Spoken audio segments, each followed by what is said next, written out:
Hey, it's Justin Braden again. I'm the team leader of the Realytics team and the CEO of Realize.ai, property technology company that produces analytics for real estate professionals, investors, and the like to help people make the best real estate decisions based on data-driven insights.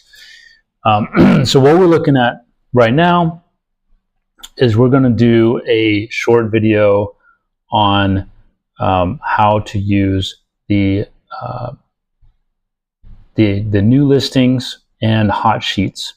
So new listings and hot sheets are very important for anybody in the real estate market to look at on a daily basis. So a lot of real estate professionals, investors, and the like pay close attention to new listings, and likewise you'll still do that here. However, many of them miss the properties when they come back on the market. A lot of times they come back on the market because they were withdrawn from the market, maybe to have some repairs done or to paint the walls or who knows what. And then a lot of times they come back on the market because they were under a contract. And so when that contract busts during the option period, or the financing falls through, or something doesn't happen correctly during the entire process of the contract, which is about 30 to 60 days long, and it comes back on the market, that's an opportunity that somebody wasn't able to get when it did hit the market. So it's very possible that that you can find a gem of an opportunity on the back on market list. That's a hot sheet. Another hot sheet is the price drops, right? So we're looking at them right here. We have the actives, which is your current actives, 26,000 actives.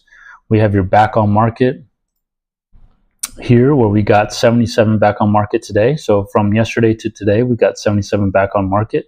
So we got that whole list here. And then we've got your price drops, which is right here. We got 334 price drops from yesterday to today. They are arranged by which ones have the most drop in price on top. Of course, you can rank these however you want. You can go to list price and you can click on this arrow and it will actually put the cheapest on top, or you can click on it again and put the most expensive on top. You can do it by per square foot. You can do it by sum of price decrease, which is what I do. And if we scroll to the right, there's additional details like this, like the school elementary. So we're at zone 2.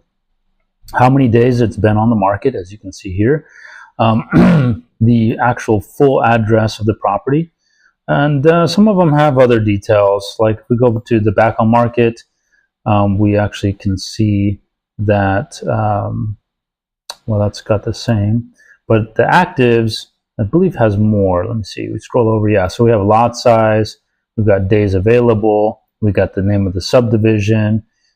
So there's a few more details on the actives list. And then we've got coming soon. So the coming soon properties, are 77 of those. They're plotted out right there on the map. And so, you know, holistically, we want to know where all the opportunities are. If we're an investor, we want to know where the opportunities are. You know, if we're a real estate agent, we want to know where the opportunities are for our clients. So we're able to see what's coming soon, and we're able to see, you know, prices. And again, we can rearrange prices per square foot, so on and so forth. So whatever we want to see, those are listed out right here, and it's interactive. I can select any of these, and when I do, like this one that says $535,900 or $235 per square foot, I select it, and it plugs it into the gauges to the right. Now we'll have another video that covers the gauges, but the bottom line is when you select it, it puts it in the gauges, and it also shows it plotted out in the map. And this is very important because we want to be able to see how it measures up against the market, which is what we're doing here. And we want to see where it's located at on the map, so we can tell if it's too close to a railroad, which this one looks to be like that, if it's on a four-way intersection, or if it's right next to a canal or a bayou or a highway or something like that. So the map is very important. So when you click on it, it then zeroes in on that specific property, and it puts its details right down here. So we are looking at that. Then we look at expired. So you're going to click on expired. So these are properties that have expired and also terminated. So expired and terminated. We have properties that have just fallen off the market because their time ran out. And then we have properties that terminated willingly, where they decided that they were going to go ahead and just terminate and go off the market. And we have their expiration dates here, and we have their list price here per square foot. We have their full address in the next column, their market area, their elementary school zone. So likewise, we have a map of those, and we have gauges to help us determine the position of those homes within the current market condition in the last 180 days. And don't forget, on a previous video I made recently, today actually, I had a video made about this blue market status bar up on top. And this determines the health of the market and the condition of the market. And so we always want to pay attention to this. We want to look at things like the inventory level to get an element of demand.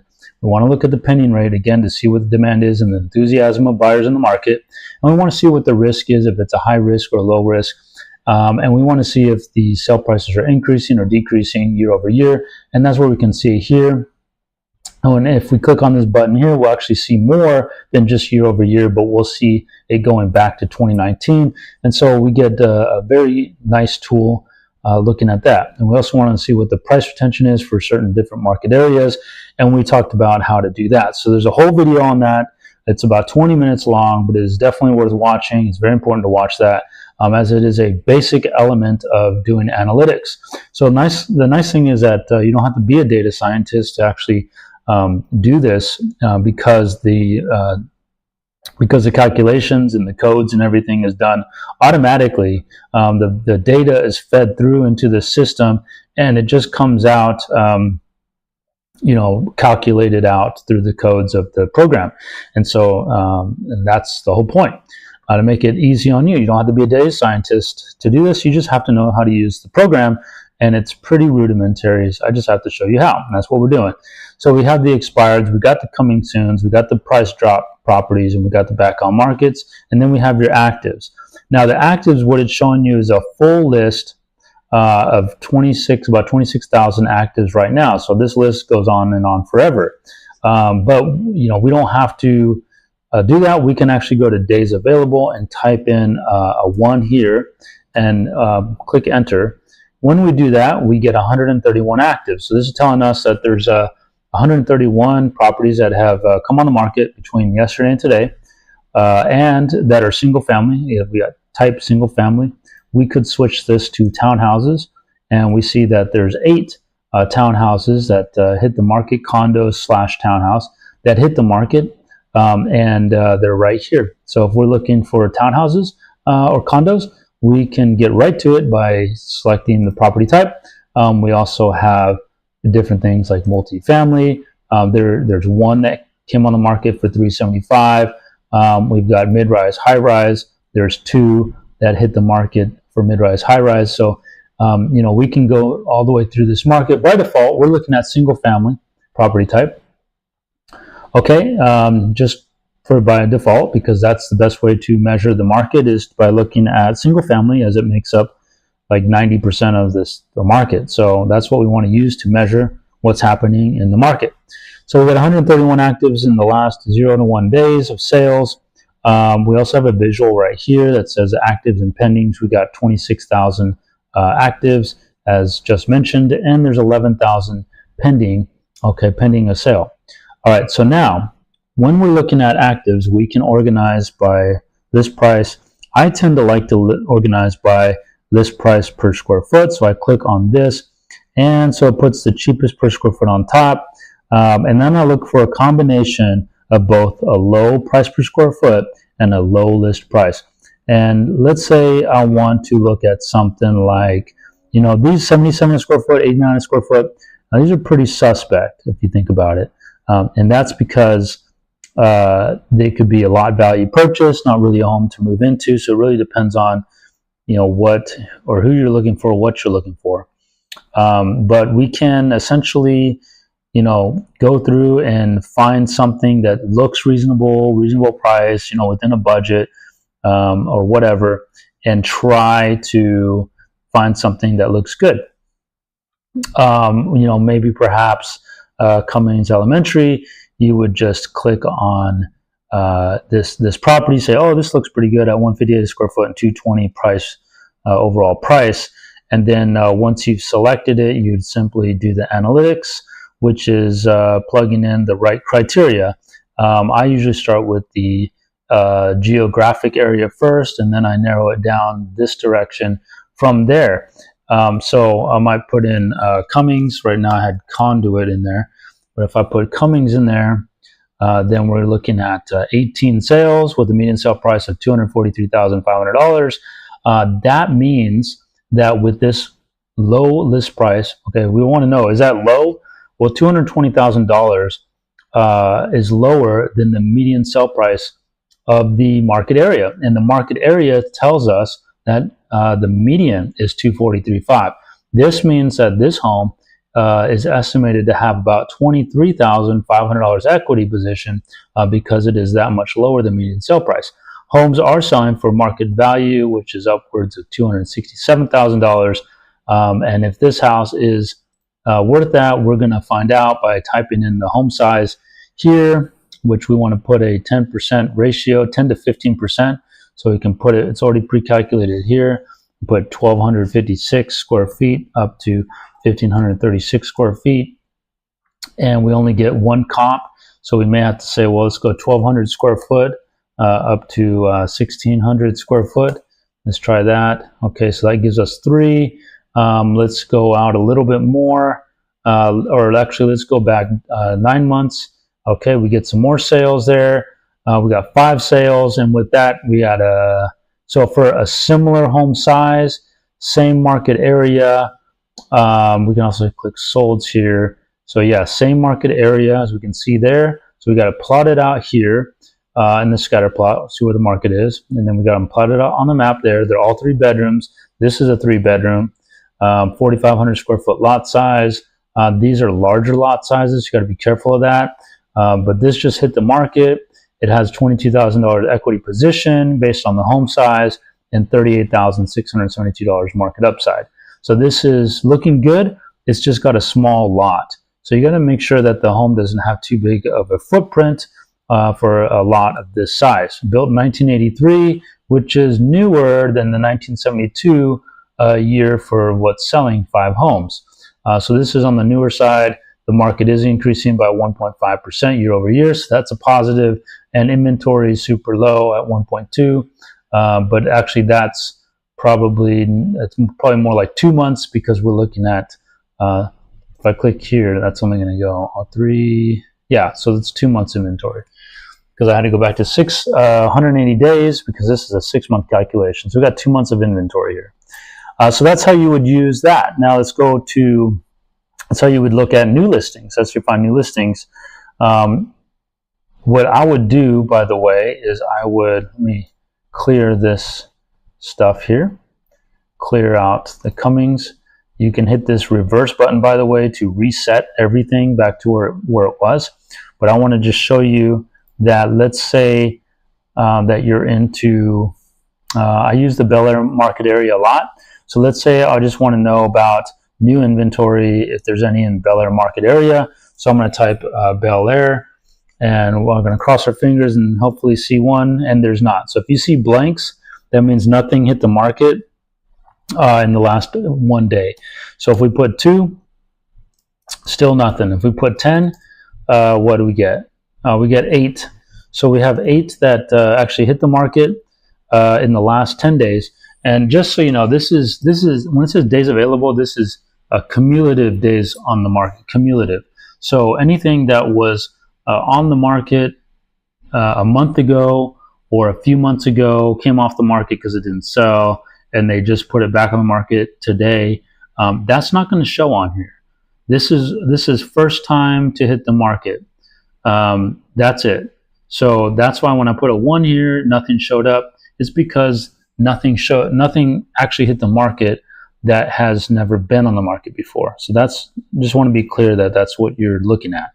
But when we go back 10 days, we have 8 options, and we can go through it looks like this 216 per square foot and this $949,900 is the cheapest combination. And so this may be an opportunity worth looking at. We click on that.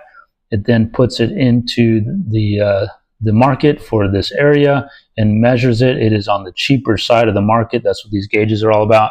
Now I'm going to unclick this, but I'm going to go to back on markets, and I'm going to look at this hot sheet here. Actually, first I'm going to erase this 10 because it's messing with my list. I'm going to go back on market. There's nothing back on market. Price drops. There's one price drop. So Bel Air has seen one price drop. I click on it.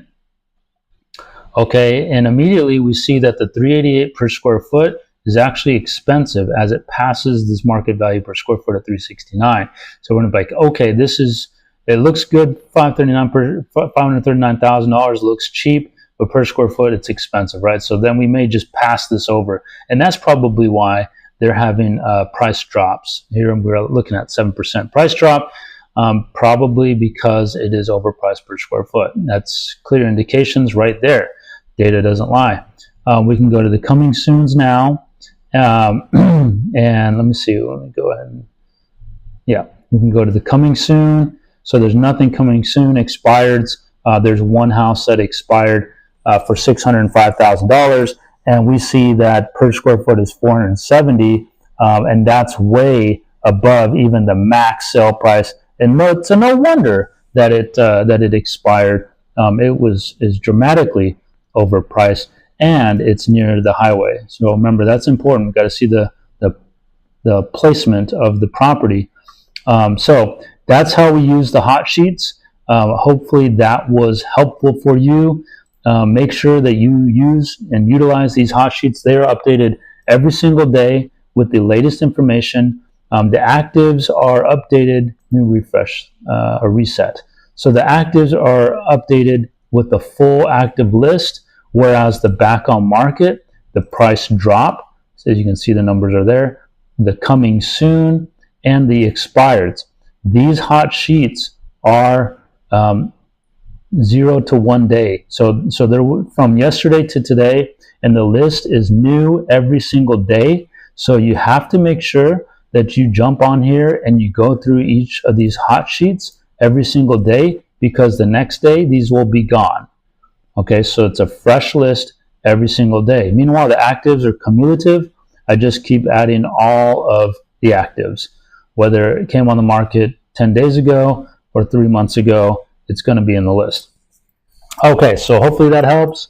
Of course, you can always book a demo with me. You can simply go to the website and book a demo if you need help.